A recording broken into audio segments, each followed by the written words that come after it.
Good evening guys, कैसे हैं आप लोग। उम्मीद करता हूं कि आप सभी अच्छे होंगे। मैं आपका दोस्त, आपका होस्ट ऋषभ, आपका स्वागत करता हूं late night show on current affairs में।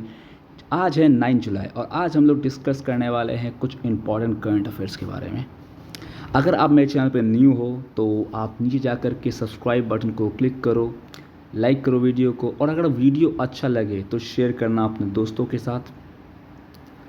आज का टॉपिक मेनली है प्रीलिम्स बेस्ड टॉपिक है। काफ़ी प्रीलिम्स बेस्ड फैक्ट्स आपको पता चलेंगे आज के वीडियो से। काफ़ी इंपॉर्टेंट वीडियो है, तो वीडियो को एंड तक ज़रूर देखो, और अगर अच्छा लगे वीडियो तो वीडियो को लाइक करना। ओके, सो बिना कोई टाइम वेस्ट किए हुए let's start to our video.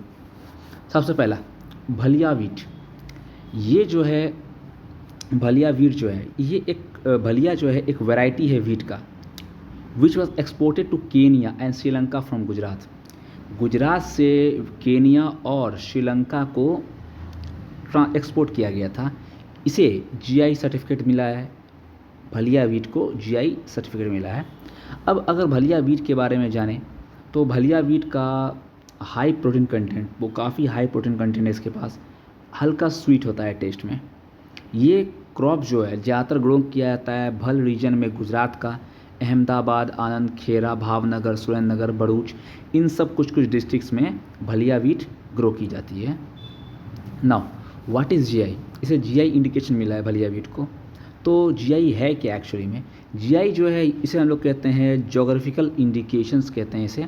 और ये एक साइन है, या ये एक साइन है कि अगर इस प्रोडक्ट को मिला है ये, तो इसका मतलब इसमें कुछ स्पेशल क्वालिटी होगी, और ये जो है वो ऑथेंटिक होगा। इसका ये एक मार्क है ऑथेंटिसिटी का, कि इसे जो है रजिस्टर्ड ऑथराइज़र ही यूज़ कर सकते हैं। जीआई टैग जो है इंडिया में उसे गवर्न करता है geographical indication of goods registration and protection act 1999।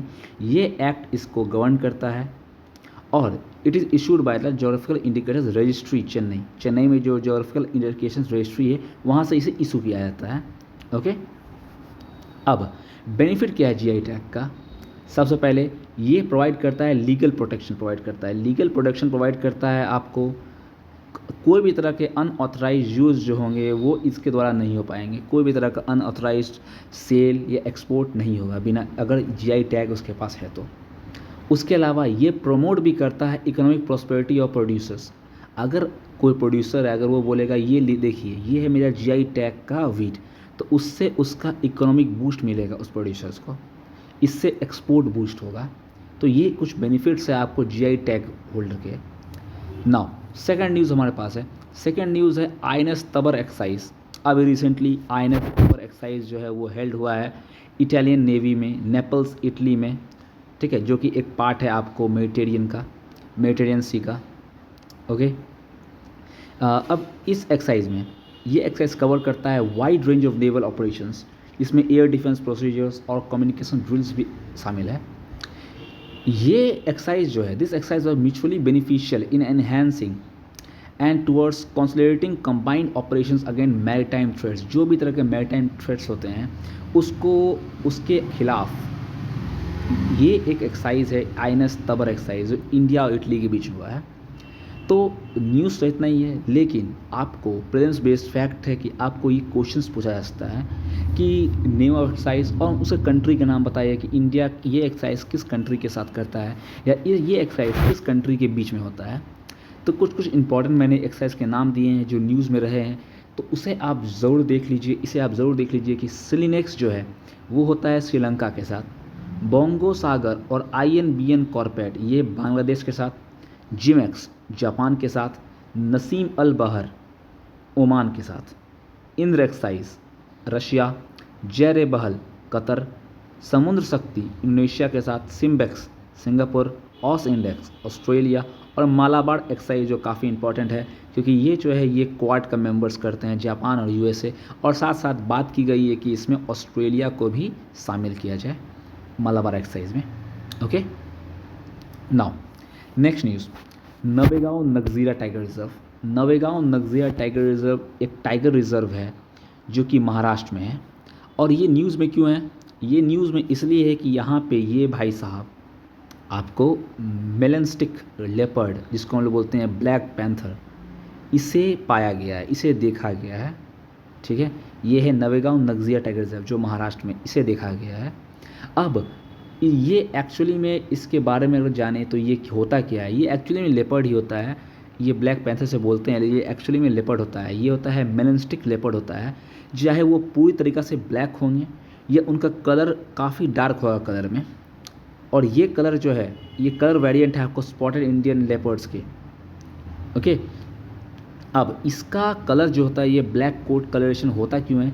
क्योंकि इसमें एक एक्सप्रेशन है रिसेसिव जीन का लेपर्ड में, और उसी का एक डोमिनेंट जीन पाया जाता है आपको जगुआर में। तो अलग अलग, जैसे कि अलग अलग जीन्स हमारे बॉडी में होते हैं, तो हमारा अलग अलग कलर होता है, हमारा अलग अलग हाइट होता है, हमारा साइज़ होता है अलग अलग, हमारे बॉडी का स्ट्रक्चर अलग होता है जीन्स की मदद से। तो उसी तरह से अलग अलग जीन्स होते हैं, कुछ रिसेसिव जीन्स होते हैं, कुछ डोमिनेंट जीन होते हैं। तो इन दोनों के कंपैरिजन से ही बनता है आपको लेपर्ड। तो ये जो है जो रिसेसिव जीन है वो पाया जाता है आपको लेपर्ड में, और डोमिनेंट जीन इसी का डोमिनेंट जीन पाया जाता है आपको जैगुआर में। तो this is about leopard black panther. और साथ साथ इसका जो ब्लैक कलर है, ये क्यों होता है? इसका ब्लैक कलर होता है क्योंकि इस पास एक डार्क स्किन पिगमेंट होता है, इसका नाम है मेलानिन। इसलिए इसका नाम रखा गया है मेलानिस्टिक लेपर्ड, क्योंकि इसमें एक पिगमेंट पाया जाता है मेलानिन। ठीक है, जो इससे उसका कलर, जिसका फर कलर होता है वो ब्लैक हो जाता है, इसलिए इसका नाम भी है melanistic leopard. Okay, it is as shy as normal leopard and very difficult to detect. काफ़ी शर्मीला होता है या फिर काफ़ी वो छुप के रहने का पसंद करता है, और बहुत डिफ़िकल्ट है इसे डिटेक्ट करना, वो very very difficult. Okay, now about melanistic leopard something more, कि हैबिटेट कैसा है इसका। अब मेलानिस्टिक लेपर्ड जो है ज़्यादातर पाए जाते हैं साउथ वेस्टर्न चाइना में, बर्मा, नेपाल, सदर्न इंडिया में सदर्न इंडिया में, Indonesia and southern part of Malaysia. Means ज़्यादातर हमारा इंडो पैसिफिक का जो एरिया, जो रीजन है, वहाँ आपको काफ़ी पाए जाते हैं ये। In India they can be spotted in states of Karnataka south में, तमिलनाडु, केरल और महाराष्ट्र में। अब थ्रेट्स क्या क्या हैं इनको? सबसे पहले हैबिटेट लॉस, हमारे एंथ्रोपोजेनिक एक्टिविटीज़ का इनका हैबिटेट लॉस हो चुका है। इनका कोलिजन हो जाता है व्हीकल्स, जैसे ट्रेन्स वगैरह जब जाते रहते हैं तो ये कूद जाते हैं उस पर, उन्हें पता नहीं चलता है क्या है ये, इसलिए उनका कोलिजन से उनकी मौत हो जाती है। काफ़ी डिजीज़ हैं। उसके अलावा सबसे इम्पोर्टेंट तो हमारा ह्यूमन का रोल, पोचिंग का रोल, इनका स्किन को पोच किया जाता है। ठीक है, तो ये काफ़ी बड़ा थ्रेट है ब्लैक पैंथर्स या लेपर्ड्स या फिर कोई भी हमारा कैट फैमिली के। अब इसे प्रोटेक्शन स्टेटस क्या है? IUCN के रेड लिस्ट में इसे वल्नरेबल कैटेगरी में रखा गया है। दैट मीन्स कि इसका 50% पॉपुलेशन जो है 10 साल में घट चुका है, तो इसलिए इसे वल्नरेबल कैटेगरी में रखा गया है साइट्स के अपेंडिक्स 1 में, और WPA के 1972 WPA के शेड्यूल 1 में रखा गया है। तो भाई इनको चाहिए फुल इज्जत, मीन्स कि इन्हें हंट नहीं किया जाए। ये साफ साफ इंडिकेशन दिया हुआ है सभी ऑर्गेनाइजेशन की तरफ से कि इसे हंट नहीं करना है, क्योंकि अगर इसे हंट किया जाएगा, इसे पोच किया जाएगा, तो इनका हैबिटेट लॉस हो जाएगा पूरी तरीक़ा से, ये ख़त्म हो जाएंगे, ये दिखाई भी नहीं देंगे। नाउ अब नवेगांव नगजीरा जो है ना, वो आपको 46 टाइगर रिजर्व है इंडिया का, 2013 में बना था, और अभी टोटल मिला के 50 टाइगर रिजर्व्स हैं आपको इंडिया में। नवेगांव नगजीरा जो है उनका कनेक्टिविटी है 3 major tiger reserve central India के, जो कि आपको कान्हा और पेंच है मध्य प्रदेश में। कान्हा, ये पेंच जो है वो मध्य प्रदेश में ही पाया जाता है और महाराष्ट्र में भी बॉर्डर में है, इससे वो दोनों जगह है पेंच। तदवा अंधेरी है महाराष्ट्र की, और इंद्रावती टाइगर रिजर्व छत्तीसगढ़ का। ये कनेक्टिविटी डालता है इन तीनों एरिया से। ये कनेक्टेड है उमराबाद, करधनला सेंचुरी और ब्रह्मपुरी डिवीज़न महाराष्ट्र के एक टाइगर बेरिंग एरिया से भी रिलेटेड है। तो एक्चुअली में जो टाइगर डिवीज़न होते हैं वो इंटरकनेक्टेड होते हैं, कि आपको कोई टाइगर्स यहाँ से वहाँ चले जाए, इसके लिए ये इंटरकनेक्टेड एरियाज़ को रखा जाता है। ओके, अब महाराष्ट्र में टोटल मिला के 6 हैं।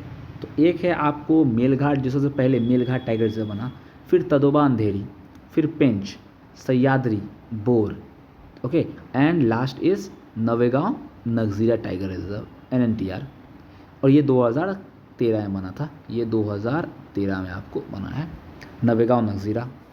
मेलघाट हो गया, तदोबा हो गया, पेंच हो गया, सह्याद्री हो गया और बोर हो गया। आपको टाइगर रिजर्व्स एग्ज़ाम्स में काफ़ी पूछे जाते हैं, तो टाइगर रिजर्व्स आपको याद रखने पड़ेंगे। Now moving to our next topic, malaria free China, very important topic. WHO ने डिक्लेयर कर दिया है चाइना को एज मलेरिया फ्री। अब चाइना जो है पूरी तरीक़ा से मलेरिया फ्री हो गया है। ये एक लंबे समय का, लगभग 7 डिकेड का लंबा हेल्थ स्ट्रेटजी उन्होंने अपनाया है, जिसके कारण पूरी तरीक़ा से इसे एलिमिनेट किया गया है और 4 लगातार साल अभी एक भी केस मलेरिया का नहीं आया है। इसलिए WHO ने इसे चाइना को मलेरिया फ्री कर दिया है। एक्चुअली में क्राइटेरिया यही होता है कि अगर लगातार 3 या 4 साल लगातार आपके कोई डिजीज़ के केसेस नहीं आते हैं तो उसे WHO डिक्लेयर करता है एज डिजीज़ फ्री। जैसे कि हमारा 2014 में पोलियो फ्री हुआ था, तो लगातार 3 साल से हमारे यहाँ पोलियो का एक भी केस नहीं था, इसलिए WHO ने उसे पोलियो फ्री कंट्री कहा हमें। ओके, तो 40 कंट्री और टेरिटरीज़ को ग्रांट किया गया है मलेरिया फ्री सर्टिफिकेशन से, जैसे कि जो रिसेंट है El Salvador, Algeria, Argentina, Paraguay, Uzbekistan और अभी चाइना। इंडिया जो है ये अभी तक मलेरिया फ्री नहीं हुआ है। Now what is malaria? Malaria जो है एक मॉस्किटो बॉर्न डिजीज़ है जो कि होता है आपको प्लाज्मोडियम पैरासाइट्स का। पॉइंट टू रिमेंबर, किस पैरासाइट से होता है? तो प्लाज्मोडियम से होता है। एक्चुअली में ये जो होता है मलेरिया डिजीज़ होता है ज़्यादातर आपको ट्रॉपिकल और सब ट्रॉपिकल एरियाज में पाए जाते हैं, अफ्रीका, साउथ अमेरिका और एशिया के। जब कोई इन्फेक्टेड मॉस्किटो बाइट करता है, और ज़्यादातर जो मॉस्किटो बाइट करती है उसका नाम है फीमेल एनोफिलस मॉस्किटो। फीमेल याद रखना है आपको, not male, it's female anopheles mosquito. ये जब बाइट करता है तो ये इन्फेक्ट करता है आपको, और ये इन्फेक्ट करता है, इंजेक्ट करता है प्लाज्मोडियम आपके अंदर, और इसके द्वारा आपको मलेरिया होता है। तो सिम्टम्स इसके होंगे, फीवर है, फ्लू जैसा इलनेस होगा आपको, शेकिंग चिल्स होगा, हेडेक होगा, मसल एक होगा, काफ़ी टायर्डनेस लगेगी। ये प्रिवेंटेबल भी है और क्यूरेबल भी है। क्वेश्चन आएगा कि क्या ये प्रिवेंटेबल है? तो बिल्कुल है। क्या ये क्यूरेबल है? तो बिल्कुल क्यूरेबल है। और according to world malaria report 2020 की रिपोर्ट के तहत मलेरिया केस 2019 में लगभग 229 मिलियन था, जिसमें लगभग 4 लाख लाइफ्स लूज़ किया गया है इस डिजीज़ के कारण। तो this is malaria, about malaria. Now China का मलेरिया स्ट्रेटजी था क्या? ये एफ़र्ट जो लिए गए थे 1950 से, ये एफ़र्ट लिए गए, लंबी एफ़र्ट के कारण ये हुआ है। इसमें 523 प्रोजेक्ट था। इसमें आपको अर्टेमिसिनिन 1970 में ये आपको डिस्कवर हुआ था।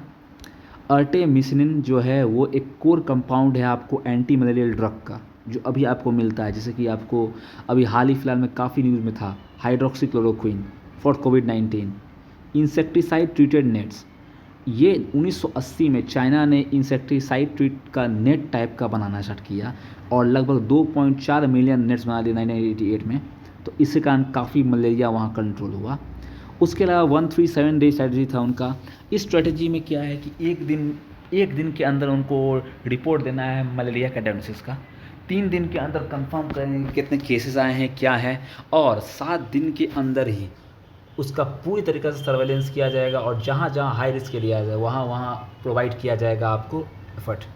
नाउ इसके अलावा काफ़ी ग्लोबल फंड भी मिला है, जैसे कि असिस्टेंट ग्लोबल फंड एड्स के लिए होता है, ट्यूबरकुलोसिस के लिए होता है, मलेरिया होता है, ये 2003 में। और इसमें चाइना स्टेप अप किया है ट्रेनिंग का, स्टाफिंग का और लेबोरेटरी इक्विपमेंट का, साथ ही साथ मेडिसिन और मॉस्किटो कंट्रोल के लिए। ये सब कुछ इंपॉर्टेंट स्टेप्स लिए गए हैं उसके द्वारा, जो कि काफ़ी इंपॉर्टेंट है आपको मलेरिया एविक्शन के लिए। आई थिंक सो आपको पूरी तरीके से क्लियर हो गया होगा बात, ठीक है। नाउ किंग कोबरा न्यूज़ में क्यों है ये? क्योंकि किंग कोबरा जो है वो पाया गया है आपको, या मिला है तिलरी महाराष्ट्र में आपको देखा गया है king cobra. Now what is king cobra? King cobra जो है एक काफ़ी वेनमस स्नेक है प्लैनेट का, और सबसे लंबा भी है वेनमस स्नेक में। इनका वेनम उतना ज़्यादा खतरनाक नहीं होता है, लेकिन जो ये न्यूरोटॉक्सिन छोड़ते हैं उसके अंदर से, वो एक सिंगल बाइट में उनका सिंगल बाइट जो है, और उसका 2/10 पार्ट लगभग 20 आदमी को एक बार में मारने का काफ़ी है, या फिर एक एलिफेंट भी उससे मर जाएगा इतना खतरनाक उसका वेनम होता है, क्योंकि उसके अंदर जो न्यूरोटॉक्सिन होते हैं वो काफ़ी तेज़ी में डिलीवर होता है। और ये एक इकलौता ऐसा स्नेक है जो कि नेस्ट बनाता है अपने एग के लिए, अंडे देने के लिए आपको नेस्ट बनाता है ये। और ये काफ़ी ज़्यादा ख़तरनाक तरीक़ा से उसे बचाने की कोशिश करता है, कोई भी उसके सामने आ सकता नहीं है। काफ़ी ज़्यादा चौकन्ना होता है ये और काफ़ी ज़्यादा फिरोशियस होता है ये। और ये ज़्यादातर रेन फॉरेस्ट में आपको पाए जाते हैं, इंडिया में, सदर्न चाइना में, साउथ ईस्ट एशिया में। और ये कंफर्टेबल हैं अलग अलग वैरायटी ऑफ हैबिटेट्स में, जैसे कि आपको फॉरेस्ट में, बैम्बू थिकेट्स में, मैनग्रोव स्वैम्स में, हाई एल्टीट्यूड ग्रासलैंड्स में, रिवर्स में भी ये काफ़ी आपको कंफर्टेबल पाए जाते हैं। अब इनका जो थ्रेट्स है वो क्या क्या है, हमारे ह्यूमन एक्टिविटीज़ का इनका थ्रेट है। पहला है डिफॉरेस्टेशन, हम लोग ने उनका सूटेबल इन्वायरमेंट ही छीन लिया। अगला इंटरनेशनल पेट ट्रेड। अगला परसिक्यूशन बाय ह्यूमंस को ज़रा मार दिया जाना, क्योंकि ये खतरनाक होता है तो ह्यूमंस को मार देते हैं। Use for skin and medicinal purposes, कुछ मेडिसिनल पर्पसेस भी होते हैं, इसके स्किन का यूज़ होता है, फूड का यूज़ होता है। ये सब कुछ आपको इम्पॉर्टेंट, ये कुछ आपको एक ऑप्शंस जो आपको मिलते हैं जिस कारण ये ख़त्म हो चुके हैं।